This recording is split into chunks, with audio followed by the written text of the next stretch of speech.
Da Dang. Chapter 24. It was the same old Z1 beside the Shin Bridge. In the sophisticated gathering of the Yang society, Xiaoyulo took a seat in the corner. Yet despite his choice of seat, he could still hear the whisperings about him. Why is he here? Someone on the eunuch's side. Zhang Fang invited him. Next time, if he comes again, I will never come. It's revolting. Xiaoyulo could only pretend not to hear. In fact, he didn't want to attend this meeting either. It was Zhang Fang who earnestly invited him, probably to thank him for saving him at the harbor. Those gossipers' focus soon changed from Xiaoyulo to Chu Feng. Upon listening closely to them, Xiaoyulo learned that Chu Feng could already stand up and walk around, but his left foot was somewhat crippled and needed to use a walking cane. It would still take him more than 10 days to return to the office. Implicitly and explicitly, those men expressed deep concern for Chu Feng, they even showed some admiration towards him. And judging by their conversation, they actually wanted to push him forward as the leader of the Yang society. Xiaoyulo couldn't help but smile bitterly. It would be a lie if he claimed that he didn't felt any sour feelings in his heart. Just as the night fell, Zhang Fang arrived accompanied by Deputy Minister Ye. Today was Zhang Fang's welcome banquet, which could also be considered as a tea gathering. As usual, the members first finished a round of strong liquor. Before they could even put down their cups, a meddler spoke up eagerly, "Lord Zhang, you have suffered immensely from the plague of the castrated in Beijing. Now that you have arrived in Nanjing, is your determination to challenge the eunuch's faction still with you?" Zhang Fang didn't reply immediately. Like a true official from Beijing, he demonstrated his imposing air to the fullest, so full that no one in the room dared to speak up again. He was distinctively different from how he appeared on the day at the harbor. Presently, he was dressed in a black muslin robe embroidered with patterns of 4-clawed dragons, wearing a wangjin with cloud-patterned embroideries and high boots. His sideburns were neatly arranged, revealing his dignified and resplendent face, which possessed a touch of ruthlessness underneath his gentle appearance and a hint of astuteness behind his affability. /Note: Wangjin is a type of hairnet that was very common during the Ming dynasty as it keeps the men's hair tidy / Well, it depends on what kind of eunuch he is, and what kind of faction he is in, he said. The statement was so perplexing that for a moment, no one understood. Someone was compelled to venture, "We have 2 major eunuchs in Nanjing, one of them being the Grand Supervising Eunuch Zheng Xian, the other is Liao Jixiang of the Weaving and Sewing Bureau." Xiaoyulo fixed his eyes on Zhang Fang's face. When he heard Liao Jixiang's name, Zhang Fang's eyebrows twitched noticeably. At this moment, someone from the crowd yelled, "Lord Zhang came from Gansu and so did Liao Jixiang, who made his climb up the royal court from Gansu. Perhaps you two have met before." The venue fell silent for an instant, then erupted into an uproar. Xiaoyulo was expecting Zhang Fang to elude this question, yet he admitted openly, "Indeed, we're acquainted." They are acquainted. Xiaoyulo was long aware of this fact, yet he still felt frustrated and wrong deep inside. Suddenly, someone next to Xiaoyulo exclaimed, "How did the common people beat Liao Jixiang until his leg got broken? Pray tell us, Lord Zhang." As if someone had stabbed Xiaoyulo right on his heart, his entire chest felt spasms of agony. Xiaoyulo glanced blankly at these so-called honorable gentlemen who were sordid, hypocritical, and sycophantic, eager to extract pleasure for themselves from the suffering of others. "Do you want to hear the truth, or the lie?" Zhang Fang asked. They all clamored to answer, "Why, of course the truth. We are all on the same side, so there's no need for your lordship to be merciful towards those of the eunuch's faction." Their eyes were gleaming with thrill, each of them too restless to sit still. Excitedly, they waited greedily for the moment when Zhang Fang tore Liao Jixiang's wounds wide apart, so that they could let out a triumphant cry. Zhang Fang pondered for a moment. Then, he solemnly said, "As you wish." Deputy Minister Ye poured him some tea, which he gave thanks with a fist and palm salute, and then began speaking in an articulated tone. Liao Jixiang and I became acquainted at Jiaiguan. He was the guard of firearms and I was the local magistrate. Back then, he was still a young man. Wearing his purplish gold copper helmet and a brocade robe with cloud embroideries, he radiated a striking elegance that was impossible to forget. The crowd stealthily exchanged looks, apparently disturbed by these complimentary words. During our 10th winter guarding the border, I went to Ganzhou to mobilize army provisions, but I was trapped in a city on the way there because of a sudden attack by the Tartars. Zhang Fang omitted the name of the city, probably because he didn't want to name the individuals involved. There were 12,000 soldiers and horses in that city. The one who guarded the city was an appointed army supervisor. According to him, the Tartars were skilled at battling in the open field, so we cannot risk leaving the city, that all we could do was to firmly guard our city walls. The crowd stared at each other awkwardly. The truth turned out to be a drastic contrast from what they had expected. All they wanted initially was to hear some gossip and make some jokes. To delve into a cut deep into their flesh and bones had never crossed their minds. You have no idea what the winter in Gansu is like. If one were to lick a mouthful of water, one could have his tongue frozen and torn on the ice. To fight for a fistful of dung, 2 or 3 beggars could be beaten to death.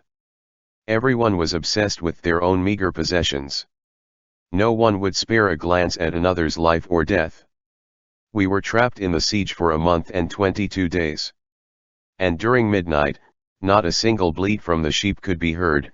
Zhang Fang paused and took an extremely deep breath, then slowly, gradually exhaled, as we have killed and ate them all. The countenances of Yang Society's members were turning grim. An eerie silence pervaded and occupied the entire hall.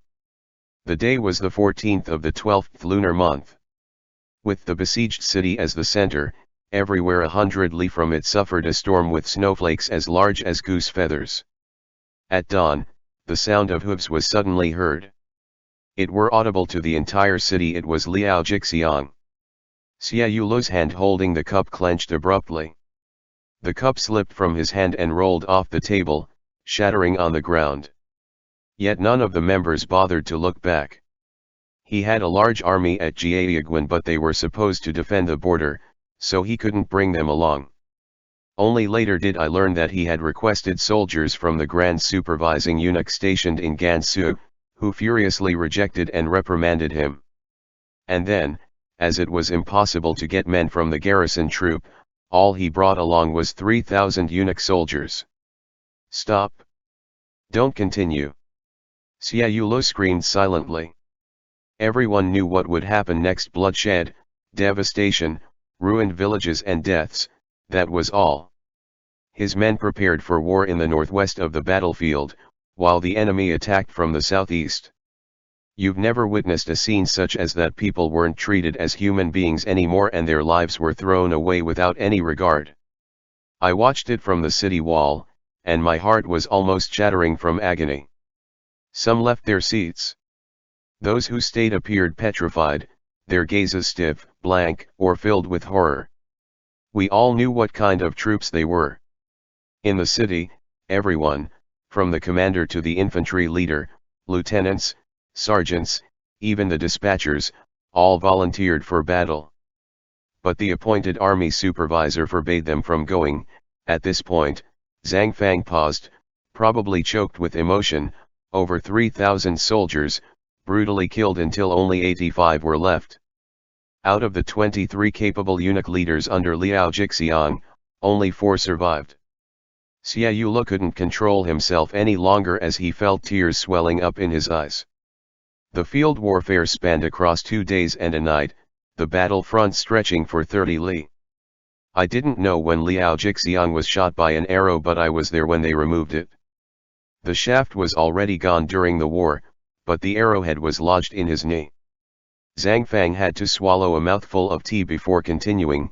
It was Mei Azha who pried it out using a curved knife. And such was the truth about Liao Jixiang's broken leg. Told by the most truthful individual, of a tale that none found enjoyable. I see, Deputy Minister Ye thought that the story had reached its end, and it was time to find a new subject. However, Zhang Fang burst into thunderous laughter. Do you think that was all? He struck the teacup on the table, clinking it on the table repeatedly. The story is far from over. Xie Yulu couldn't bear it any longer, and closed his eyes.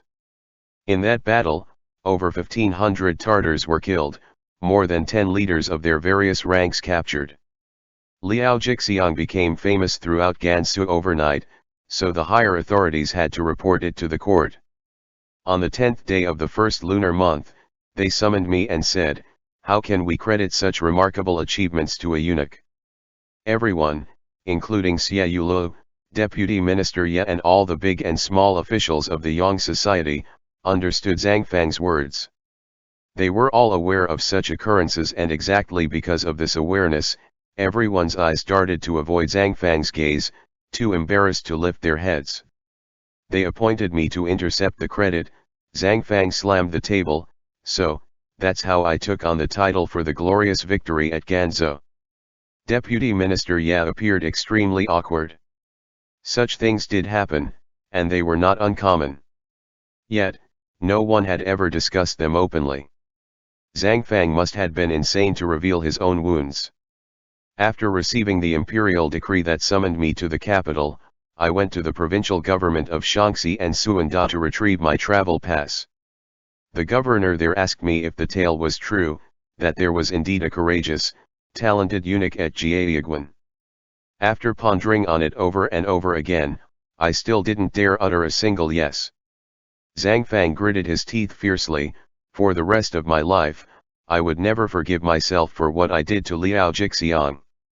And I won't blame the Directorate of Ceremonies for wanting me dead. I wouldn't feel wronged even if they destroyed me 100 times or more. Xie Yulu stood up abruptly. From the back of the hall to the front, he dashed straight through it and went outside, running in haste like a madman in the pitch-black street. He ran all the way from Xin Bridge to Xianzhen Lane.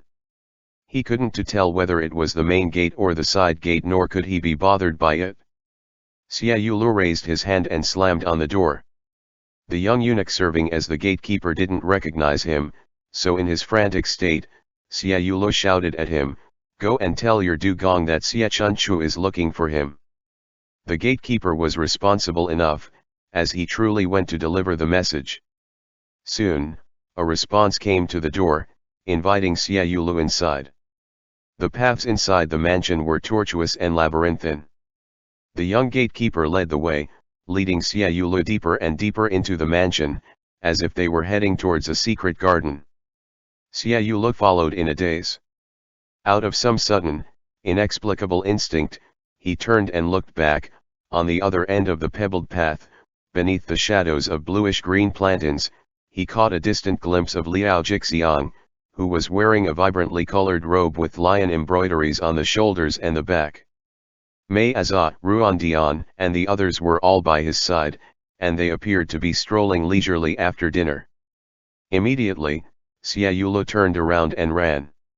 Shocked by his sudden action, the young gatekeeper shouted, sending Ruandian and Aliu into high alert and drawing their long swords. Contrary to everyone's expectation, Xie Yulu dashed out of the plantains and went straight towards Liao Jixiang. Perhaps everyone was caught off guard that no one went forward to stop him, so he reached out for the person in front of him, holding Liao Jixiang firmly in his arms. To say Xie Yulu held Liao Jixiang in his arms might be inaccurate, as it appeared more like a tight embrace. Yet, Xie Yulu's action was actually too violent to be considered as an embrace, so it might even be interpreted as a strangle. Like holding a half-withered driftwood, Xie Yulu held onto Liao Jixiang with deadly determination. He used so much strength that it seemed like Xie Yulu was trying to break Liao Jixiang into two. Everyone present was appalled. From Ruandian to Yishiha, from Aliu to Zhangchai, even Jin Tang widened his eyes. Only Mei Azha roared furiously, "What are you doing? Aliu, take him down." Aliu raised his long sword and was ready to strike, but suddenly, Liao Jixiang's arm moved. His palm lifted gently as if it was without bones, and softly rested on Xia Yulo's back. Was he hugging Xia Yulu back? It didn't seem like it. But what else could it be if he wasn't embracing him back? End chapter. Da-dang. Chapter 25. Liao Jixiang was standing by the window, his face stern and solemn. About a step or two away from him stood Xia Yulu. The two of them were in a rather large chamber, yet only 2 white candles were lit, casting a dim, yellowish hazy glow over the Phoebe Jenny's wood canopy bed, bringing out its antique beauty. Xia Yulu said timidly with his head drooped in frustration, "I didn't think things through." Liao Jixiang ignored him. He was cradling a large tabby cat in his arms, carefully and gently massaging it. The cat was named Lord Zhang. Xia Yulu had heard Liao Jixiang calling it so when entering the chamber, and he seemed to like it very much. "I won't do it again next time," Xia Yulu pleaded. "You still want a next time?" Judging by Liao Jixiang's tone, he was rather displeased. "I told them to bring you to my room and wait for me, but you just have to run out halfway, making a laughing stock of yourself. As soon as I saw you, Now that Xia Yulu had recalled what he had done, he also became aware of his own impulsiveness. "I became a fool, and all I knew was that I have to run towards you." Liao Jixiang fell silent. The atmosphere surrounding them became somewhat tricky and ambiguous. Xia Yulu shifted closer as he stole glances at Liao Jixiang. He had never been this close to Liao Jixiang when he wore a yesa. The silk threads of the embroideries shimmered and shone under the candle light. The pleats of the skirt folded neatly, extending on both sides. The radiant colors wrapped perfectly about Liao Jixiang's slender waist. Just one glance was enough to make Xia Yulu felt weak in the knees. "I'm not going back." As he said so, he reached out to grab Liao Jixiang's waist. Lord Zhang seemed to be startled by his movements, so it jumped to the floor with a meow and disappeared from his sight. The fabric in Xia Yulu's palm was luxurious and heavy. Once he had grabbed hold of it, Xia Yulu was alarmed by a sense of hesitance and fear, so he became cautious about making any more reckless moves. Liao Jixiang should have pushed him away, but he didn't. Instead, he turned his head to the side, evading Xia Yulu. The more he evaded, the bolder Xia Yulu became. He crumpled the folds of the skirt in his hand, just so he could pinch the flesh beneath it. "Gong gong!" Someone outside announced. Like a needle piercing through a swollen abscess, like a sudden gust of wind startling an erotic dream in broad daylight, Xia Yulu abruptly let go and stumbled as he retreated to the side. The eunuch on night duty entered, bowed, and curiously examined the two of them. "Gong gong, Lord Mei is asking." He wanted to move closer, but Liao Jixiang stopped him, so he spoke directly. "Lord Mei is asking is we should see the guest off or prepare the guest room." Just as Liao Jixiang was about to speak, Xia Yulu bluntly interjected, "Well, Yang Chun, I have something to discuss with you tonight." He lowered his head perturbed, fidgeting with the objects on the desk, pretending to study the books. "About Li Mu's poem, let's discuss it some more." Both Liao Jixiang and the young eunuch were taken aback. Liao Jixiang was stunned by how Xia Yulu was full of nonsense, while the young eunuch was appalled by his audacity. Stubbornly and apprehensively, Xia Yulu stood his ground, until Liao Jixiang finally spoke up for him. "Bring in a large couch," he instructed with impressive composure, "and use the bedding from the west chamber." Xia Yulu closed the book he had been flipping through in his hands, the corners of his mouth lifted unknowingly. "Then, come and assist this one with his garments." The eunuch on night duty gestured towards the outside, and 2 junior eunuchs entered. They brought a basin of water and a copper kettle into the chamber, and began to get busy around Liao Jixiang. Xia Yulu widened his eyes, which were full of hidden motives. He wanted to look, but dared not to. So he could only grow more and more restless as he stood near the desk alone. The hat, the wangjin, the jade belt and the brocade robe, all were removed one by one and placed aside. At last, it was that pair of date red satin boots' turn. It was polished until it shone under the light, and rested neatly on the footstool. Xia Yulo's mouth was getting dry and he had lost count of how much saliva he had swallowed. Suddenly, Liao Jixiang asked him, "What incense do you burn before you sleep?" A drowsy laziness and an unguarded, vulnerable intimacy was laced in his voice. "Ah." Xia Yulu blinked obtusely. Sandalwood, I suppose." "So," Liao Jixiang raised his hand and immediately someone went to attend to it. In the face of his wealth and power, Xia Yulu appeared quite uneasy. He remarked rather foolishly, "Your bed over there is unusually large." The two young eunuchs turned their heads to glance at him one after another, probably mocking him inertly for being ignorant of the noble life. Noticing the disrespect in their eyes, Liao Jixiang's eyebrows lifted immediately and reproached them. After the eunuch on night duty led them to withdraw from the bedchamber, Xia Yulu finally dared to openly look at Liao Jixiang. He was now sitting on the edge of the bed, his slender feet resting in the large copper basin gilded with gold. There were only the two of them remaining in the room now. He couldn't wait any longer, so Xia Yulu impatiently and eagerly approached Liao Jixiang. The candlelight remained just as dim and yellowish. When stripped of all embellishments, Liao Jixiang became extremely slim, so slim that he looked almost frail and tiny. The collar of his undergarments loosely covered his chest, and his pants were casually rolled up, hugging his snow-white calves.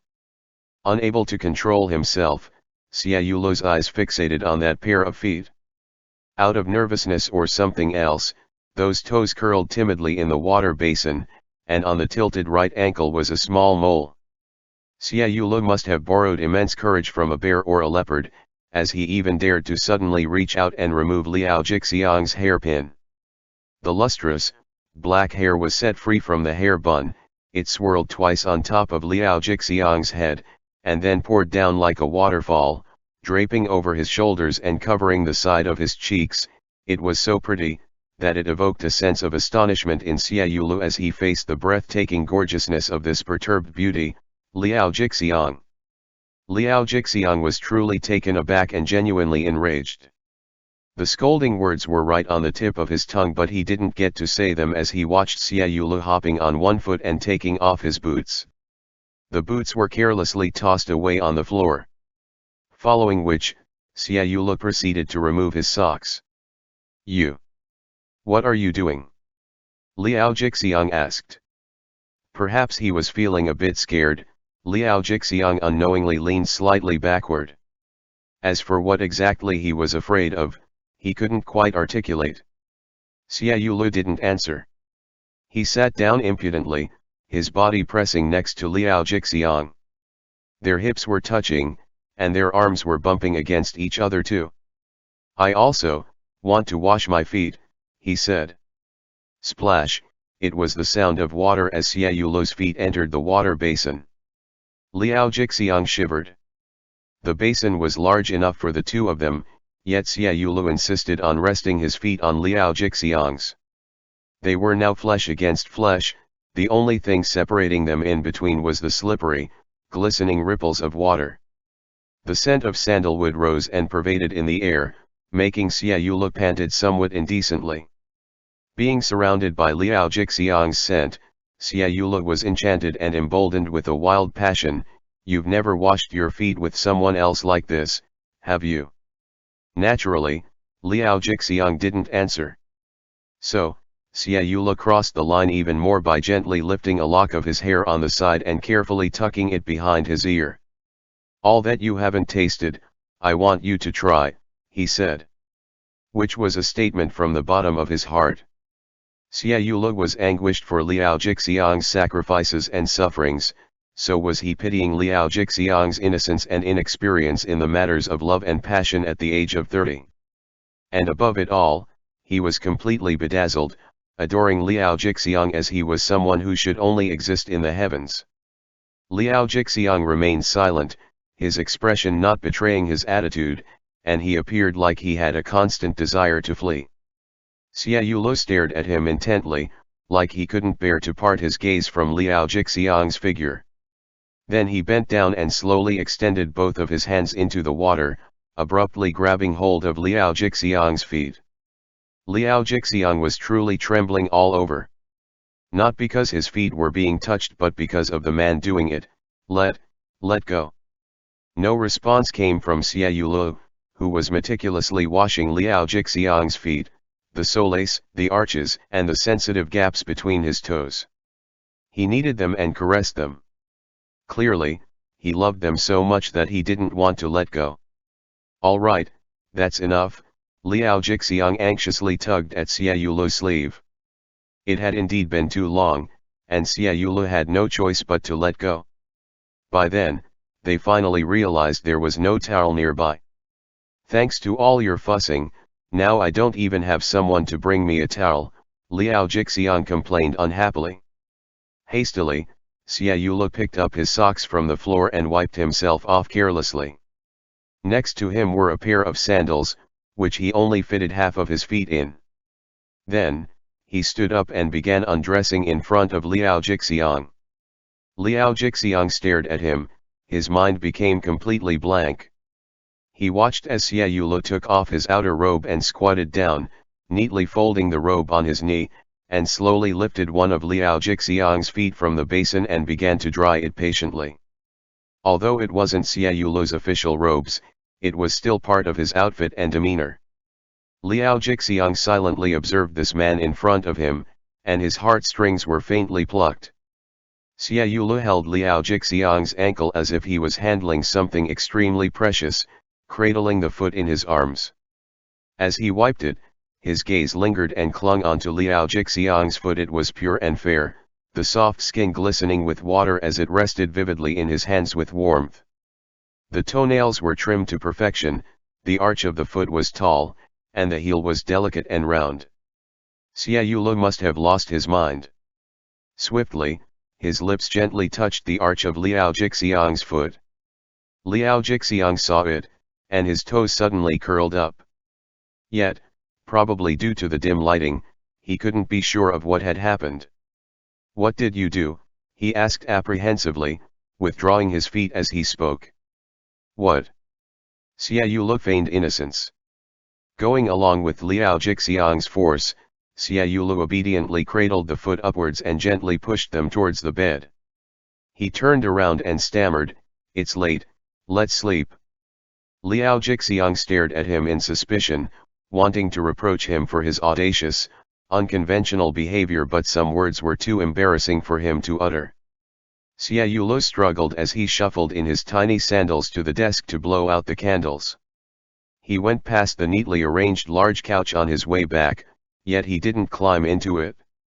Instead, all he did was to reach into the bedding and take a pillow. Liao Jixiang noticed and immediately questioned, "Why aren't you sleeping?" "I'm not used to sleeping on a couch." "What nonsense." Liao Jixiang was finally becoming stern. "If you don't want to sleep on the couch, then go outside." Xie Yulu pretended not to hear. He shifted back and sat on the edge of the bed, imploring shyly, "Can't we share the same blanket, with our heads at opposite ends?" With Xie Yulu's suggestion, Liao Jixiang could find no more excuse. It was, in fact, a matter that could have been easily resolved by summoning a servant, yet he compromised and spoiled this man. "Pass me the wine tray," he said. Xie Yulu turned around, and saw a small silver tray placed on the sideboard of the carved bed frame. Sitting on the tray was a small flagon of wine and a silver cup, which was turned upside down. "Do you drink at night?" Xie Yulu asked. "'Tis a must to have milk in the morning and wine at night," as Liao Jixiang replied. He crossed his good leg in a rather unruly way. He took the tray and placed it on the bed. "An old habit from Gansu." Xie Yulu watched as Liao Jixiang leisurely poured and drank the wine all by himself, his neck gracefully tilted when the wine entered his mouth and flowed through his troubled heart. The angle formed by Liao Jixiang's jaw and neck was incredibly stunning. His long hair swayed with the movements of his arms and shoulders, light as a dream. Unable to resist his urge, Xie Yulu stroked his hair. Probably due to the effects of alcohol, Liao Jixiang straightforwardly pushed him away. Watch where your hand is going. For some reasons unknown to Xie Yulu, these vivacious protests intoxicated Xie Yulu even more than Liao Jixiang's shy evasion from before. Out of cravings and thirst, his eyes fixated on Liao Jixiang and the cup of wine in his hand, yearning for it like a stray dog, begging for his attention. Would you like a cup? Liao Jixiang asked, his pupil dilated and his gaze unfocused. Xie Yulu had always detested drinking, yet now he nodded eagerly. And so Liao Jixiang poured him a cup, chuckling as he did, as if he was waiting to see Xie Yulu make a fool of himself. Only when Xie Yulu lifted the cup did he realize that his wrist was trembling, which could either be out of excitement or nervousness. He gulped down the wine in one go, and in the next instant, he was covering his mouth and coughing violently. While coughing, he arched his back in agony. That cup of drink Liao Jixiang had given him was not some fine flavorful wine but a strong liquor cutting through his throat like a dagger. Liao Jixiang burst into laughter, a rare, hearty, open laughter. When he was done laughing, he held Xie Yulu by the shoulder. Like treating a child or a younger brother, Liao Jixiang wiped away the remaining liquor from the corner of Xie Yulu's mouth using his thumb. Xie Yulu half curled on the bed, tears welling up in his eyes as he looked up at the blurry silhouette against the candlelight. You'd ruin your health drinking this, he said. The laughter stopped. A moment of silence followed. Then, Liao Jixiang whispered, his voice couldn't be even softer, I'd ruin my heart if I don't. Like a fierce beast suddenly breaking free from its chains, roaring as it charged out of his chest, Xie Yulu grabbed Liao Jixiang's hand impulsively. He wanted to say something intimate, such as I'll warm your heart or don't drink the wine anymore, I'll stay with you, yet suddenly, there was a loud meow from the large couch. It was Lord Zhang. The cat is here. Xie Yulu was actually somewhat afraid of cats. He tugged at Liao Jixiang's hand, asked someone to take it out. It's fine, probably slightly tipsy. Liao Jixiang allowed himself to rub against Xie Yulu's body without any hesitation or restraint. It's just upset that you're occupying its space in the bed. I'll pamper it tomorrow with some treats. It has never occurred to me that. Xie Yulu leaned closer to Liao Jixiang, greedily sniffing the scent of alcohol near his sideburns. You'd also keep a cat. One is not a eunuch if he doesn't have a cat, Liao Jixiang sneered again, this time in self-deprecation. Halfway through his sneer, Liao Jixiang unexpectedly blurted out a cruel statement, at night, the bed feels too cold and lonesome if I don't have a cat by my side. Xie Yulu snatched away his wine flagon and cup, hiding them under the bed. No more drinking, he said, blowing out the only remaining candle by the bedside and letting the room sink into darkness. Sleep, he said and pulled the thin blanket over the two of them. They were truly sleeping with their heads at opposite ends of the bed, yet try as they might, who could fall asleep in this situation, especially Xie Yulu? Yang Chun, Xie Yulu called as soon as he lay down, why didn't you ask me why I came? Liao Jixiang didn't respond. Thinking that Liao Jixiang was getting sluggish from the alcohol, Xie Yulu lifted the blanket and strained his eyes in the darkness to look for Liao Jixiang's feet. He was just about to grab them stealthily when Liao Jixiang spoke up, you've heard something from someone, is that correct? His voice was steady and more sober than ever. You people. You'd like something simply because someone complimented it, and you'd also dislike something because someone condemned it. Xie Yulu felt like he could comprehend this statement, but after pondering over it, he felt somewhat confused, too. I'll come to stay with you every night from now on. Can I? Liao Jixiang turned over in bed without replying. Xie Yulu, having been extremely audacious tonight, grabbed Liao Jixiang's feet underneath the blankets. Not only did he do so, but he also pulled them towards his own embrace. Liao Jixiang struggled strenuously. He managed to wrench his right foot free, but his left foot was too frail to break free. Don't do this. Judging by his tone, Liao Jixiang sounded scared. At the peak of his fear, Liao Jixiang pleaded earnestly, "Take a concubine, please. I can prepare and send the betrothal money and gifts on your behalf. I have no need for a concubine." Out of a whim, Xie Yulu unfastened his garments around the collar. The rustling sound of fabric came to Liao Jixiang's ears, alarming him and causing him to prop himself up on the pillow and look at Xie Yulu in horror.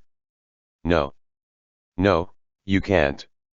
He was convinced that Xie Yulu was about to do something shameful and obscene. As for what kind of shameless or obscene act Xie Yulu was about to commit, his imagination was too limited to formulate. Purely out of ignorance about matters of intimacy, he cried in stutter and tried to hide himself in confusion and apprehension, only to find that what awaited him was nothing more than a warm embrace. All Xie Yulu intended to do was to warm his bad leg with his own bare chest, something which even the strong liquor failed to warm up. Liao Jixiang shuddered violently. For the very first time in his life, he had felt his flesh pressed against someone else's, and only after feeling the warmth of someone else did he realize how terribly cold he had been all along.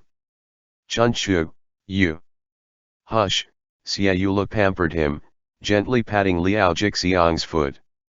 "Let's leave all the troubles for tomorrow." *******. Mei Azha hardly slept throughout the night. Before dawn, he got out of bed and toyed with his long sword for a while. By the hour of Mao, he got dressed and headed to Liao Jixiang's courtyard for breakfast. The door to Liao Jixiang's bedchamber was closed, with the eunuch on night duty and all the errand eunuchs standing in a row outside. /Note, hour of Mao is 3 to 5 a.m. He hasn't woken up yet. Mei Azha frowned. The eunuchs on night duty shook his head. "When did they sleep last night?" "I couldn't tell," the eunuch on night duty reported truthfully. "It sounded like they were whispering to each other the whole time." "Open the door." Mei Azha walked straight ahead, so the eunuch on night duty hurriedly pushed the door open for him. As soon as he entered the room, Mei Azha saw Xie Yulu standing in front of Liao Jixiang's bookshelf. He was neatly dressed and reading voraciously. Seeing him coming in, Xie Yulu respectfully nodded. Mei Azha didn't bother to acknowledge him. He didn't understand much about Liao Jixiang's priceless collection, although he was roughly aware that there were some very precious items, such as the work from the previous dynasty such as Zhao Menfu's The Calligraphy of the Grand Tang Dynasty, Qi Xiang's Poetry and Essay, and the calligrapher of their time, Wen Zhengming's imitation of Wei Zhi's autobiography, Li Zia's calligraphy, Zhu Zishan's regular and cursive script, and so on. His disdainful gaze shifted from the desk to the canopy bed. He knew Liao Jixiang was in bed. He always loved to sleep in, so it was impossible for him to get up at this hour. Mei Azha's glance scanned over the large couch in the corner of the bedchamber, went in another direction, and then quickly returned. To his surprise, the blanket was neatly folded on the large couch, not even a corner was turned. His face froze, his eye sockets turning blue from shock. The servant eunuchs were now streaming in, laying down cups and dishes on the table. Upon hearing the sound of the servants, Liao Jixiang sat up groggily, so Mei Azha looked in his direction in haste. He saw Liao Jixiang's waist-long black hair pouring over his back like dark ink. Liao Jixiang had never slept with his hair scattered. Mei Azha sensed his lips trembling as he clenched his fist. "Chi Gur," Liao Jixiang saw him, he lazily rubbed his eyes with weariness. "I won't have breakfast with you today." Which was implicitly telling Mei Azha to leave. Mei Azha was a proud man, so without another word, he turned around right away and left. Coming out of the bedchamber seething with anger, he strode a dozen steps before he finally paused and thought to himself, if Liao Jixiang won't have breakfast with him, who will he have it with? That shabby sixth-rank official. Feeling reluctant to give in, Mei Azha turned around again. At that instant, someone called out from behind, "Chief." It was Jin Tang, wearing a newly designed robe with lotus patterns. He was smiling and bowing to Mei Azha, and just as Jintang was about to greet him with a word or two, a sudden quarrel broke out from Liao Jixiang's chamber. The eunuch on night duty and the servant eunuchs came out one by one, whereas Mei Azha and Jintang squeezed past them to enter the chamber. In the center of the room, Xia Yula was yelling fiercely, making people look down on you. I've misjudged you. Liao Jixiang didn't retort. His shoulders were slouched, as if avoiding Xia Yula's aggressiveness. However, Mei Azha couldn't bear to see Liao Jixiang upset for even just the tiniest extent. In his rage, he kicked over a chair and snarled, Xia Yula. Xia Yula understood that he had absolutely no right to throw a tantrum in this chamber. As he had finished what he intended to say, he walked away with his head drooped. In the chamber, Mei Azha was hurrying towards Liao Jixiang, so Jintang looked down on the floor. 2 iron treasure chests placed under the bookshelf had been opened, revealing the gold and silver ingots with official stamps. They were new gifts from the Imperial Censor Chen of the Imperial Censorate, who sent them in only last month. Jintang chased after Xia Yula to the garden, shouting as he ran, those yellow and white rice were accepted by us. Du Gong was unaware. Go ahead and make more excuses for him. Xia Yula suddenly turned around, glaring at him with crimson eyes, as if he was the one being castigated. He has admitted it. Jintang could tell that Xia Yula was genuinely placing Liao Jixiang in his heart. That's merely a few gan of yellow rice and a few fang of white rice, which is nothing for someone in Du Gong's position. What Jintang said was the eunuch's secret language.